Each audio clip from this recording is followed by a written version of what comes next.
كابتن حسام حسن عنده حلول من على الدكه؟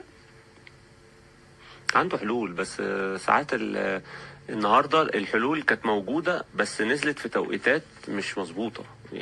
يعني النهارده مثلا هو عنده حلول مميزه جدا بره، عنده لعيبه ممكن يعني تقدر تغير رتم المباراه. يعني بتتكلمي عنده او الاسامي، لو قلنا اسامي مثلا يعني انا شايف النهارده كان مرموش نزل، كان كويس جدا ومفتاح لعب مميز جدا، يقدر يشتغل كمهاجم وينزل جناح.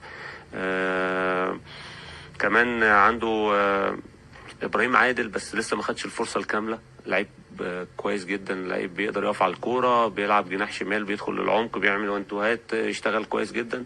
حمزه عبد الكريم عايز ياخد فرصه اكبر من كده، لان حمزه لما بينزل بيغير شكل المنتخب، ان انت بتشتغلي من العرضيات اكتر، ما بتشتغليش من العمق كتير، فبتبداي تعملي استرتش للملعب. وده اللي كان مطلوب النهارده، كنا لازم نعمله في مباراه ايران بتتكتل كلها كل اللعيبه بترجع ورا وبيتكتلوا قدام خط 18، فكنا لازم نعمل استرتش للملعب عشان الباكات دي تطلع بره شويه وتشتغلي، تعرفي تشتغلي في العمق اكتر. كانت دي برضو نقطه مهمه جدا، وكان لازم نشتغل على العمق كمان بالتسديدات من العمق، لان هم كانوا لما بيرجعوا كان بيفضل 2 فراوده بس و2 هاف ديفندر، ووراهم مساحه كبيره جدا، وباقي اللعيبه كلها واقفه على خط ال 18 قافلين، عاملين بلوك كبير جدا زي الهاند بول. فانت كنت دايما بنشتغل كرات مباشره، فالكره المباشره دي 1 ضد 1 هم بياخدوها، وهم التحاماتهم اكتر والالتحامات بتاعتهم مميزه. فكنا لازم نعمل ستريتش للملعب بطريقه مميزه. لما نزل حمزه عبد الكريم اتلعبت له كره عرضيه من اعتقد من مرموش او تريزيجيه اللي كان طالع بالهيدرز، فبقى لينا شكل، بقى في تنوع. فانت عندك حمزه عبد الكريم، زيزو لما بينزل بيبقى برضه المفروض يبقى مؤثر مع المنتخب كجناح، بيشتغل في الجبهه. فعنده زيزو، وعنده ابراهيم عادل وحمزه عبد الكريم.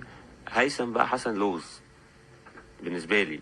هيثم حسن انت اللاعب عنده جنسيه تانية، ولازم كابتن حسام قال انا عافرنا على ما جبنا هيثم عشان ياخد فرصه في المنتخب، وبعد كده هنا مش موجود خالص في حسابات الكابتن حسام حسن حتى الان. فدي برضو علامه استفهام كبيره جدا. لعيب بيلعب في الدوري الاسباني، اكيد واخد على الريتم السريع. هل ما اقنعش الكابتن حسام حسن لما في التكتيك اللي بيشتغل بيه الكابتن حسام، او في بعض التعليمات ما بيقدرش ينفذها هيثم حسن؟ فلازم انا اتمنى حد من الصحفيين، نفسي اتمنى انه يسال الكابتن حسام حسن في بعض المباريات او بعد مباراه اميره، يساله يقول له هيثم حسن ما خدش فرصه ليه مع المنتخب؟ لان انت جايبه لعيب برضه المفروض بيلعب في رتم عالي، واخد على الاجواء، ولعيب اشول.